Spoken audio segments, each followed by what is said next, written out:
오늘은 복음으로 산다는 말의 의미에 대해서 한번 생각해 보도록 하겠습니다. 이제 막 예수 그리스도를 믿어서 교회 다니기 시작한 어떤 분이 저에게 그런 이야기를 했습니다. 목사님, 이제 제가 예수 그리스도를 믿는데 예수님을 믿는데도 내 삶에 달라지는 것이 별로 없는 것 같아요. 오히려 하지 말라 이렇게 이야기하는 것이 훨씬 더 많아져서 예수 없이 살 때보다 예수님을 믿고 난 이후에 제 삶이 너무나 불편해졌어요. 이렇게 이야기하는 것을 들어본 적이 있습니다. 아마도 저한테 실제로 그렇게 이야기하지는 않았지만 그 마음속에는 그렇게 말을 했던 것 같아요. 이럴 거면 예수를 왜 믿었는지 모르겠습니다. 이렇게 이야기하는 것 같이 들렸습니다.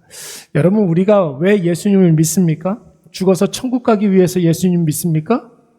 아멘이죠. 맞죠. 그렇죠. 우리가 죽어서 천국 가기 위해서 믿는 거고, 살아서 이 세상에서 하나님 나라를 경험하기 위해서 우리가 예수님 믿는 거예요. 근데 여러분, 이 땅에서 우리가 잘 먹고 잘 살기 위해서 예수님을 믿는 것일까요? 아니, 그 정도는 아니어도 예수님을 믿는다고 한다면 적어도 남보다는 좀 이렇게 윤택하게 살아야 되고, 좀 뭔가 이렇게 형통하고 평안하게 살아야 될 것 같은 그런 느낌이 듭니다. 그러나 사랑하는 여러분, 우리가 복음을 받아들이고 예수님을 구주와 주님으로 영접했다는 것은 눈에 보이는 가시적인 변화만을 추구하는 것이 아닙니다. 여러분, 먼저는 우리 지난주 수요일 날도 이야기했죠. 지난 수요일 날도 세 가지 변화가 있어야 된다고 그랬어요. 존재의 변화, 신분의 변화, 그리고 소속의 변화가 있어야 된다고 그랬다. 존재의 변화라는 것은 죄인에서 의인으로 바뀌었다는 것이고, 신분의 변화는 유기된 자에게서, 버림받은 자에게서 하나님의 아들로, 양자로 우리가 입적했다는 거예요. 상속자가 되었다는 거예요. 우리의 소속은 어디입니까? 이 땅이에요? 어둠이에요? 죄 소속입니까? 사망 소속이에요? 그 소속이었지만, 옛날에는 그런 소속이었지만 지금은 하나님 나라, 천국 소속인 줄로 믿습니다. 그래서 여러분, 천국의 아들들을 심어놨다고 그랬잖아요. 네. 몰래 자라는 씨에 비유해서 하나님께서 천국의 아들들을 심어 놓으셨다고 했습니다. 그렇기 때문에 여러분, 우리의 모든 것들이 변화된 거예요. 삶의 시작도 바뀌고, 은혜로 시작하는 자들이. 우리가 세상을 어떻게 살아갑니까? 세상의 원리로 살아가는 것이 아니라 말씀으로 살아가는 자들이 된 줄로 믿습니다. 그러니까 여러분, 우리는 죄의 열매를 거두는 자들이 아니라 성령의 열매를 거두고 따먹고 누리는 사람이 된 줄로 믿습니다. 여러분, 물론 그런 존재의 변화가 선행되면 눈에 보이는 우리의 삶의 변화도 분명히 있어지게 됩니다. 자동적으로 따라오는 거예요. 없던 것이 생기게 돼요. 묶였던 것들이 여러분 풀리게 되고, 약했던 것들이 강해질 줄로 믿습니다. 그런데 여러분, 예수 그리스도의 이름으로 살아가다 보면 우리의 삶에 이런 가시적인 변화가 있다 할지라도 그래서 좋다, 그렇게 끝나는 것이 아니라 참된 그리스도인들은 끊임없이 예수 중심의 삶을 살 줄로 믿습니다. 그래서 시작은 늘 은혜로 시작하고, 그리고 우리의 삶의 방식, 우리는 결정하고 선택하는 것을 말씀으로 선택하고 결정하고, 그리고 성령의 열매를 맺게 되는 것이, 오늘 본문의 말씀에 나오는 바울의 권면이 바로 이것을 의미하는 것입니다. 여러분, 27절 말씀에 보면은 이런 말씀이 있습니다. 복음에 합당하게 어떻게 하래요? 생활하라, 그렇게 나와 있어요. 복음에 합당하게 생활하라. 생활하라, 거기에 이렇게 숫자가 있고, 여러분들 성경책 이렇게 보면 하단에 뭐라고 쓰여 있습니까? 네, 시민 노릇을 하라 그랬어요. 복음에 합당하게 생활하라. 여러분, 아까 전에 우리 소속이 바뀌었다고 그랬잖아요. 사망 소속에서, 어둠 소속에서, 세상 소속에서, 이 땅 소속에서 어디로 바뀌었다고 그래요? 소속이 천국이라고 그랬어요. 자, 시민 노릇을 하라고 그랬어요. 그럼 무엇을 의미하는 걸까요? 하나님 나라의 시민 노릇을 하라는 거예요. 어디에서? 이 땅 가운데서. 예. 우리는 이 세상을 살아도 우리를 살아가게 하는 방식은 하나님 나라의 원리로 살라는 뜻이 되는 것입니다. 여러분, 빌립보서 말씀을 시작할 때 빌립보라는 동네가 어떤 동네라고 그랬습니까? 로마가 여러분 빌립보를 로마의 영토로 복속시키면서 로마의 퇴역한 군인들을 이곳으로 많이 이주시켰습니다. 그래서 빌립보라는 도시의 별명이 뭐냐면 리틀 로마였어요. 작은 로마였습니다.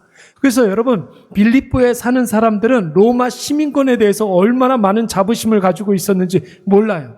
그렇기 때문에 천국 백성의 시민권을 갖고 살아라 이렇게 이야기를 하면 빌립보 그 시민들은 이게 무슨 소리인지를 다 알아듣는 거예요.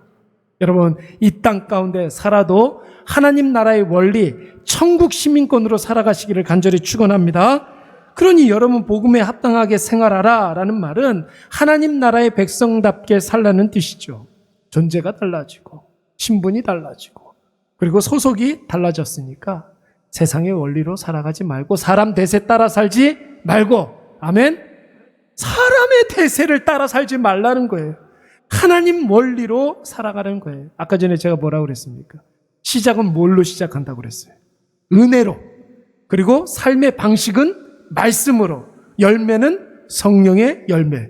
이게 바로 여러분 하나님 나라의 원리인 거예요. 어떤 일을 시작할 때 여러분 은혜로 시작하시기 바랍니다.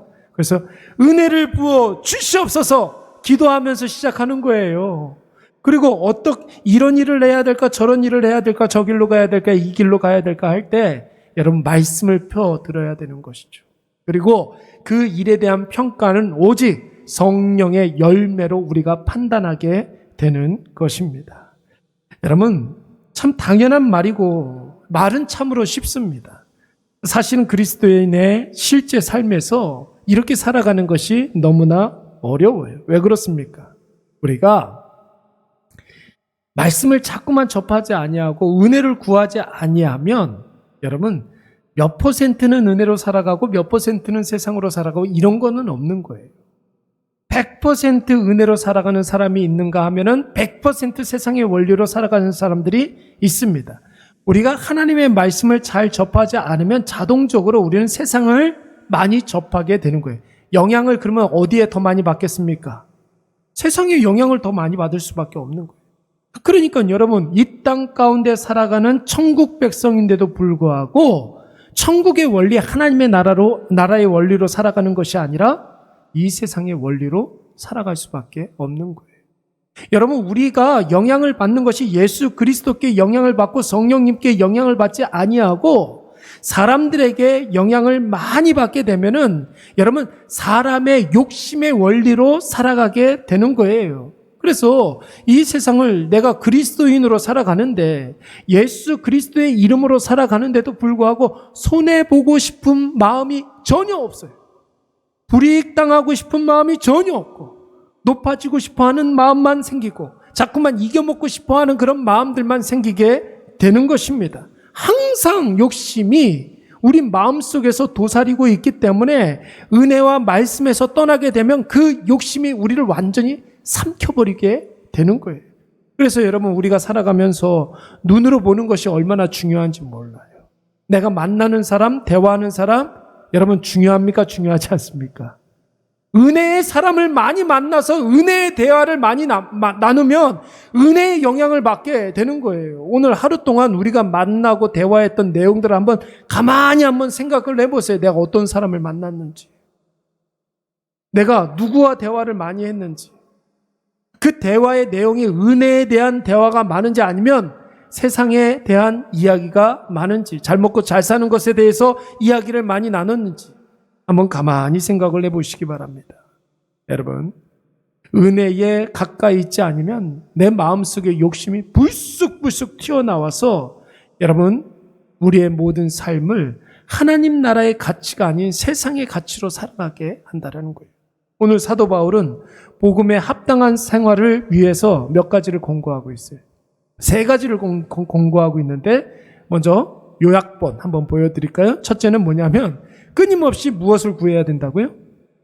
은혜를 구해야 되는 거예요. 그리고 두 번째는 세상에 대하여 두려워하지 말고 어떻게 하라? 담대하라 그랬어요. 담대하라. 그리고 복음을 위해서는 기꺼이 뭐하라? 헌신하라. 구하라. 두려워하지 말고 담대하라. 그리고 헌신하라. 이 세 가지를 당부하고 있는 거예요. 복음에 합당한 삶, 복음에 합당한 천국 백성의 시민 노릇. 첫 번째, 구하라. 은혜를 구하라. 그리고 두려워하지 말고 담대하라. 그리고 복음을 위해서 기꺼이 헌신하라. 여러분, 첫 번째로 왜 그러면 우리가 은혜를 구해야 될까요? 우리 29절 말씀을 보시면은 그리스도를 위하여 너희에게 은혜를 주신 것은 다만 그를 믿을 뿐 아니라 또한 그를 위하여 고난도 받게 하심이라 그랬어요. 자, 그러면 여러분 보세요. 우리에게 고난이 왔습니다. 자, 이 말씀만 놓고 우리가 생각을 한다면 어떻게 해석할 수가 있습니까? 고난이 왔어요? 은혜 주시기 위해서 하나님께서 우리에게 고난을 주신 줄로 믿습니다. 은혜를 써먹으라고, 여러분, 써먹을 그 고난을 하나님께서 우리에게 허락해 주시는 거예요. 여러분, 이 세상에 고난은 불가피합니다. 예수님을 믿는 사람이나 예수 없이 살아가는 사람들이나 고난 없는 사람들은 있습니까? 없습니까? 그런 사람은 없어요, 여러분. 그런데 여러분, 누구나 다 고난을 당하지만 한 가지 차이가 있다면 불신자들이 당하는 고난은 죄의 결과고 욕심의 결과입니다. 엄밀히 말하면 고난이라고 이야기할 수 없고 생고생을 하는 거예요. 예, 죄로 말미암아 그렇게 죄로 점철된 인생을 살고 있기 때문에 고난을이라고 이야기할 수가 없고 고생을 하고 있는 거예요. 그러나 여러분, 그리스도인들이 당하는 고난이라는 것은 영적 전쟁에서 생기는 불가피한 일입니다. 여러분, 불신자들이 당하는 고난의 대안이 무엇입니까? 참는 것일까요? 참으면 고난을 이길 수 있습니까? 불신자들이 사람의 도움을 구하면 사람과 연대해가지고 그 고난을 이길 수가 있을까요? 여러분, 일시적인 대안은 될 수 있어도 오히려 그런 시도들 때문에 불신자의 고난은 더 커지고 깊어질 수밖에 없는 거예요. 불신자들이 당하는 그 고난은 대안이 없다라는 것이죠. 노력하면 노력할수록 그 고난은 더 커질 수밖에 없는 거예요. 여러분, 그렇다면 그리스도인들이 당하는 고난의 대안은 있습니까? 없습니까? 있어요, 여러분. 그게 뭐예요? 오늘 이 본문의 말씀해 보니까 은혜라는 거예요, 은혜. 하나님께서 우리에게 고난을 주신 이유는 무엇이냐면 은혜를 베푸시기 위해서 그 은혜 잘 써먹으라고, 그 은혜가 얼마나 강력한지를 가르쳐 주시기 위해서 우리에게 고난을 주신 줄로 믿습니다. 그래서 여러분, 무슨 일을 시작할 때 우리가 날마다 은혜 먼저 구해야 될 줄로 믿습니다. 하나님의 은혜를 우리가 구할 때 우리 자신이 그리스도를 믿는 하나님의 자녀임을 우리가 입증하게 되는 거예요. 은혜를 구하는 자들이. 하나님의 은혜를 구하게 되면 그리스도의 승리가 보이게 될 줄로 믿습니다. 자녀가 여러분 뭔가가 필요하면 누구한테 달라고 그래요? 누구한테 달라고 그래요? 아빠나 엄마한테 달라고 그러잖아요. 부모님한테. 자, 부모님한테 나 이거 필요해요. 이것 좀 해결해 주세요. 이렇게 요청하는 것 자체가 엄마의 아들이라는 것을 의미하는 거예요. 아빠의 딸이라는 것을 의미하는 것입니다. 요구하는 것 자체가. 그렇죠? 남한테 가서 요구하지 않는단 말이에요, 자녀들은. 자녀의 요청을 받은 부모는 여러분 어떻게 합니까? 최선을 다해서 그 요청을 들어주고 해결해 주려고 하죠. 문제를 해결해 주는 행위를 통해서 부모는 자녀의 부모라는 사실을 입증하는 것입니다. 그래서 여러분, 요청하고 그 요청을 들어주는 것을 통해서 자녀와 부모의 관계가 형성되고 또한 입증되는 것이죠. 그러므로 사랑하는 여러분, 오늘도 우리가 기도할 때 적극적으로 은혜를 구하시기 바랍니다. 은혜를 구하는 것 자체가 내가 하나님의 자녀라는 것을 뜻하는 거예요. 내가 기도하는 것 자체가 하나님이 나의 하나님이라는 사실을 고백하는 것입니다. 내 삶의 문제들을 구체적으로 아뢰시고 그 문제를 풀어달라고 간절히 구하시기 바랍니다. 그 기도가 우리의 믿음을 나타내 주는 것이며 또한 그 기도를 통해서 하나님이 우리의 책임자가 되어주시고 아버지가 되어주신다는 사실을 증명될 줄로 믿습니다. 그래서 여러분, 오늘 이 기도한 자리에서 우리가 고백하고 있는 거예요. 하나님이 나의 아버지다. 여러분, 기도한 자리에서 이미 우리는 은혜를 받고 응답받을 줄로 믿습니다.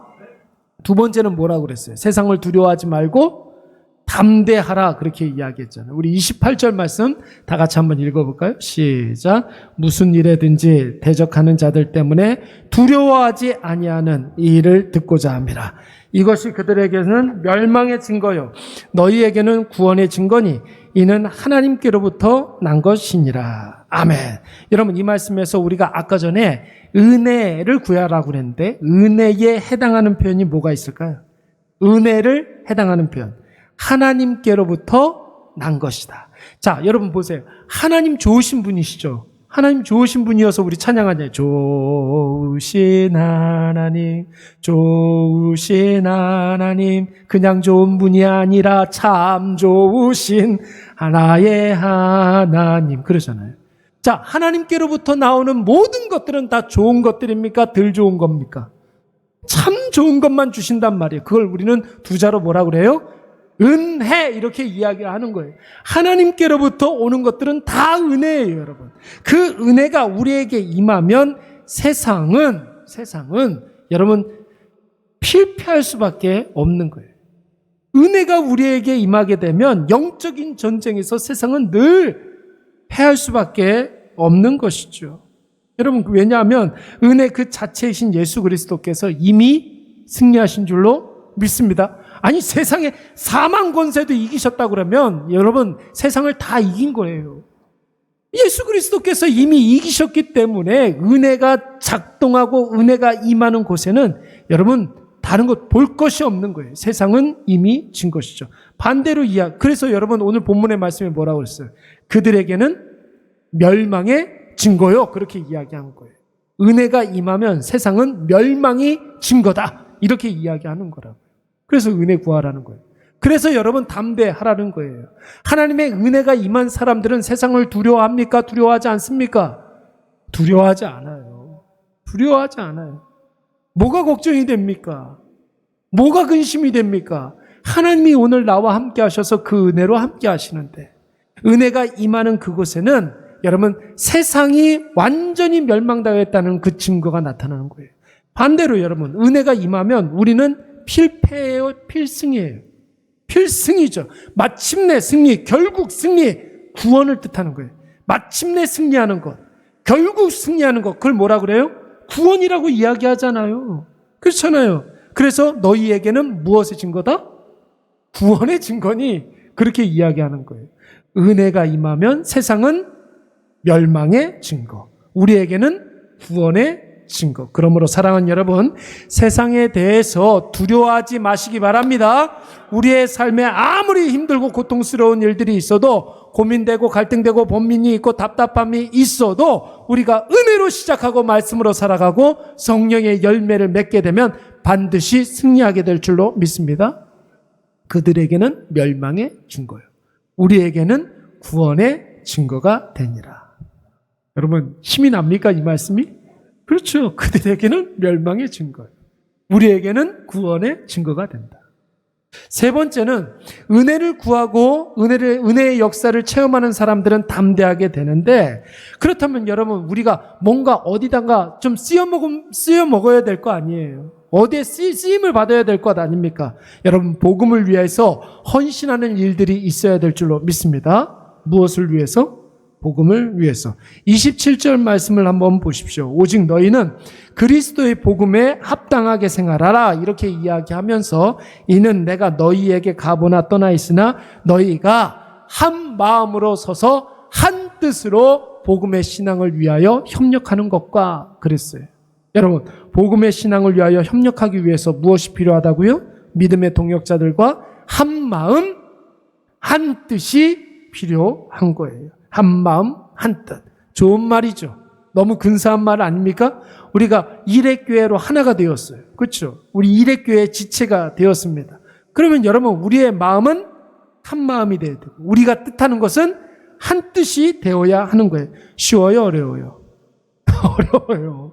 이거 참 어려워요. 마음속에 여러분 우리 자신들이 다 예수 믿고 거듭난 사람들이지만 여전히 우리의 마음속에는 죄성이 남아있어가지고 욕심이 도사리고 있기 때문에 그런 거예요. 말씀에 가까이 가고 은혜에 압도되지 않으면 여러분 욕심은 귀신처럼 그것을 알아가지고 조금만 은혜에 벗어나게 되면 욕심이 발동을 하는 거예요. 그래서 한 마음 한 뜻 되는 것을 얼마나 많이 방해하는지 모릅니다. 한번 보세요 여러분. 사람과 사람이 만나서 시작은 거창하게 시작을 해도 중간에 틀어지는 경우가 얼마나 많이 있습니까? 굉장히 많이 있어요. 추구하는 바가 다르고 살아가는 방식이 다르고 존재 자체가 다른 사람들은 여러분 절대로 한 마음 한 뜻이 될 수가 없습니다. 그런데 여러분 믿음의 동역자들은 다르죠. 왜 그렇습니까? 믿음의 대상이 같아요, 틀려요? 저는 하나님을 믿는데 여러분 누굴 믿습니까? 하나님 믿어요? 그러면 우리는 여러분 믿는 대상이 같기 때문에 한 마음 한 뜻이 될 수가 있는 거예요. 여러분 추구하는 것이 저는 하나님의 영광을 위해서 살아요. 저는. 여러분들은 뭘 위해서 삽니까? 하나님의 영광. 그러면 여러분 저도 하나님의 영광이고 여러분들도 하나님의 영광이라면 하나 될 수 있습니까? 없습니까? 하나 될 수가 있죠. 한 마음 한 뜻이 될 수가 있어요. 저는요 살아가는 방식이 은혜로 살아가려고 그러고 말씀으로 살려고 그러고 성령에 순종하려고 살아가요. 여러분들은 어떻습니까? 욕심으로 살아가고 있어요? 세상의 원리로 살아가고 있습니까? 대세 따라 살고 있습니까? 아니에요, 여러분. 그렇지 않아요. 어떤 분이 그런 얘기 하더라고요. 저도 이제 경험해 본 적이 있었는데, 저기 강남역에 가면 옛날에는, 지금은 서초동으로 교회가 옮겼는데, 강남역에 굉장히 유명한 교회 하나 있었어요. 교회를 이렇게 찾아가는데, 교회 어떻게 찾아갑니까? 처음 갔을 때. 어떻게 가면 됩니까? 그랬더니 강남역에 내려서 사람들 제일 많이 가는 곳으로 따라가라고 그러더라고요.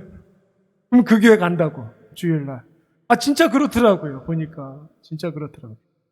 큰 메가 처치들 이렇게 보면은 주일날 아침에 사람들이 몰려서 가는 그런 교회들 보면은, 사람들 따라가면은 교회가 나오더라고요. 네, 그렇더라고요. 여러분, 사람들 대세 따라가는 자들이 아니라 우리는 진리를 쫓아서, 말씀을 쫓아서 살아가는 자들이 되어야 할 줄로 믿습니다. 그래서 여러분, 우리는 내 안에 있는 욕심을 그래서 내려놓을 수가 있는 거예요. 믿음의 대상이 같기 때문에. 기꺼이 제가 여러분들에게 욕심이 날 수도 있어요. 그런데 내가 믿는 하나님 때문에 그 욕심 내려놓을 수가 있는 거죠. 추구하는 것이 하나님께 영광이기 때문에 내 욕심 추구하지 않잖아요. 잠깐 내려놓을 수가 있는 거예요. 내가 살아가는 방식이 하나님의 말씀이기 때문에 나를 유익하게 하는 거, 내가 높아지게 하는 거, 여러분 그거 잠깐 유보할 수가 있습니까? 없습니까? 그래서 우리가 한 마음 한 뜻이 될 수가 있는 거예요. 욕심 내려놓고 오히려 기뻐하고, 여러분 욕심 내려놓고 내가 조금 더 낮아지고 오히려 감사하고, 이런 일들이 벌어지는 거예요. 나는 죽고 예수는 살고, 복음이 더 흥왕해질 수 있다면, 죽었던 영혼이 다시 살아날 수 있다면 기꺼이 내 욕심 잠깐 내려놓을 수가 있는 것이죠. 그러므로 사랑하는 여러분, 우리가 믿음의 동역자들을 대할 때에는 반드시 나의 육체의 모든 욕심을 다 내려놔야 될 줄로 믿습니다. 복음의 진보를 위해서 조금 더 양보하고, 예수 승리를 위해서 조금 더 배려하고 존중하고, 죽은 영혼 살리기 위해서 더 많이 섬기고 헌신하는 일들이 있어야 할 줄로 믿습니다. 그때 내 삶에 복음의 강력한 역사가 나타날 줄로 믿습니다. 이제 말씀을 좀 맺어볼까요? 30절 말씀을 보시면 그와 같은 싸움이라고 그랬어요. 그와 같은 싸움은 여기 있는 갇혀있는 빌립보서를 지금 쓰고 있는 로마 감옥에 갇혀있는 사도 바울에게도 그 싸움은 있고 너희에게도 있다고 그러는 거예요. 여러분, 그 싸움은 무엇을 말하는 것입니까? 은혜를 구하고 믿음으로 담대하고 계속해서 헌신하는, 이게 싸움이라는 거예요. 이것이 왜 싸움이냐면 육신으로 살면 여러분 절대로 은혜를 구할 수가 없어요. 그래서 끊임없이 육신을 죽이고 은혜를 구하는 그런 싸움이 있어야 된다는 거죠. 욕심으로 살면 우리가 담대할 수가 없습니다. 세상의 영향을 받을 수밖에 없어요. 그래서 여러분 욕심을 죽이고 내려놓고 계속해서 은혜로 살려고 노력을 해야 돼요. 이게 싸움이라는 거예요. 쉽지 않다는 거예요. 나의 나됨으로 살면 우리가 헌신할 수가 없습니다. 복음을 위해서 헌신할 수가 없는 거예요. 사랑하는 여러분, 세상의 원리, 사람의 대세로 살면 우리의 삶에 복음의 힘은 나타나지 않아요. 절대로 나타나지 않아요. 복음의 역사를 누리고 복음의 능력을 체험하기 위해서는 날마다 은혜를 구하시기 바랍니다. 예수 그리스도를 믿는 믿음으로 담대하시기 바랍니다. 복음을 위해서 내 욕심 내려놓고 계속해서 섬기시고 헌신하시기 바랍니다. 그러면 내 안에 복음이 역사하고 그 복음으로 말미암아 승리하는 놀라운 은혜의 역사가 일어날 줄로 믿습니다. 우리 찬양